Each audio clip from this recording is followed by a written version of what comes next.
1925년 책 한 권이 세상을 정말 발칵 뒤집어 놓습니다. 보편적이라고 믿었던 메시지가 어떻게 특정 문화의 벽에 부딪히고 또 그 벽을 어떻게 뛰어넘을 수 있었는지에 대한 아주 놀라운 이야기인데요. 오늘 우리가 함께 살펴볼 책, 바로 이 스탠리 존스의 인도의 길 위의 그리스도입니다. 이 질문이야말로 이 모든 이야기의 핵심이라고 할 수 있습니다.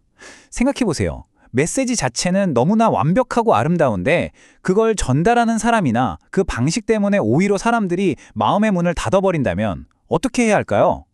이게 바로 존스가 인도에서 딱 마주했던 딜레마였던 거죠.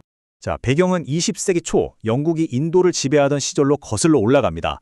당시 인도에 와 있던 서구 선교사들은 아주 깊은 고민에 빠져 있었어요. 그들이 전하는 이 사랑의 메시지가 도대체 왜 인도 사람들의 마음에 가닿지 않는 걸까? 존스는 이 교착 상태를 아주 간단 명료하게 위기라고 진단했습니다. 자, 그럼 이 이야기의 첫 부분으로 한번 들어가 보죠. 도대체 이 위기의 본질이 뭐였을까요? 이 인용구 한번 보세요. 와, 정말 강력하지 않나요? 한 인도 변호사가 존스에게 던진 이 한마디가 문제의 핵심을 그냥 정확히 꿰뚫고 있습니다. 인도 사람들은 그리스도라는 인물과 기독교라는 제도를 아주 명확하게 구분해서 보고 있었다는 거죠. 사실 인도인들이 보기에 서구 기독교는 너무나 무거운 짐을 지고 있었습니다. 과거 샤르마뉴 대제가 섹슨족을 강제로 개종시켰던 역사부터 정말 아이러니하게도 예수라는 이름이 붙었던 노예선, 또 서구 사회에 팽배했던 인종차별, 그리고 제1차 세계대전의 그 끔찍한 폭력까지 이런 것들이 전부 다 합쳐져서 기독교가 마치 제국주의의 앞잡이, 억압의 종교처럼 보이게 만든 거예요. 바로 여기서 존스가 탁 하고 무릎을 친 거죠. 아, 문제가 예수가 아니구나. 인도 사람들이 거부하는 건 예수가 아니라 그를 둘러싸고 있는 서구 문명이라는 너무 무겁고 거추장스러운 포장지였구나. 존스는 이걸 두고 놀랍고도 주목할 만한 발견이라고 표현했는데요. 그리스도와 서구 문명을 분리할 수 있다.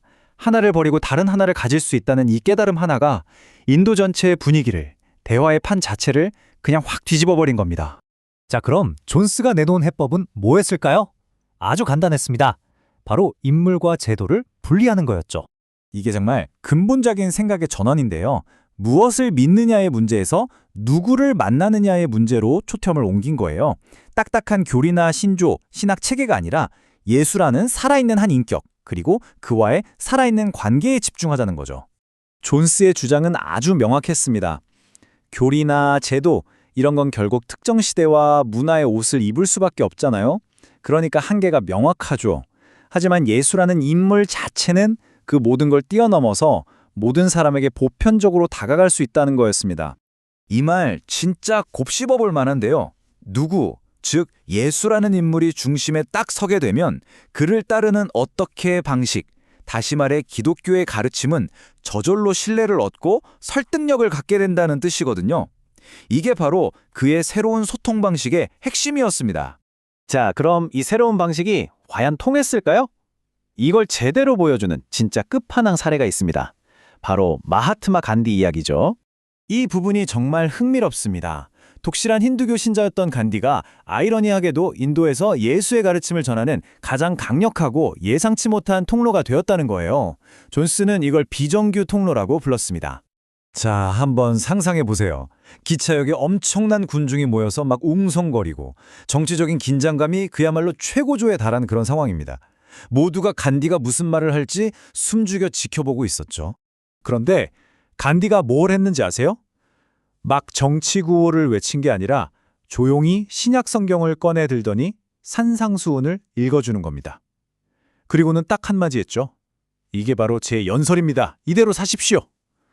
와, 이보다 더 강력한 증언이 있을까요?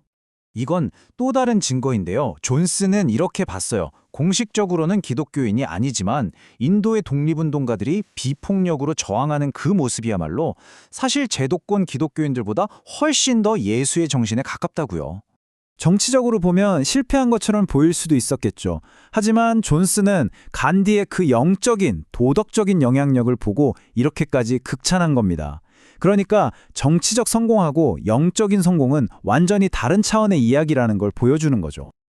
자, 이제 거의 다 왔습니다. 마지막으로 이 모든 새로운 이해를 통해 존스가 그렸던 미래 비전은 무엇이었을까요?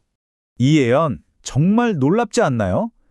존스는 앞으로 인류에게 다가올 위대한 영적 각성이 서양이 아니라 바로 인도에서부터 시작될 거라고 내다본 겁니다.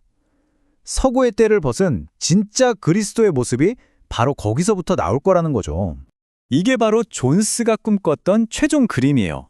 하나의 서구화된 기독교가 아니라 전 세계 모든 문화가 각자의 고유한 색깔로 보편적인 진리를 표현하고 그걸 통해 신앙이 더 풍성해지는 그런 공동체 말이죠. 이 마지막 질문을 여러분께 던지면서 오늘 이야기를 마칠까 합니다. 어떤 위대한 메시지가 한 문화에 갇혀 있다가 마침내 해방되어서 전 세계 모든 사람들의 옷을 입게 된다면 과연 어떤 일이 벌어질까요?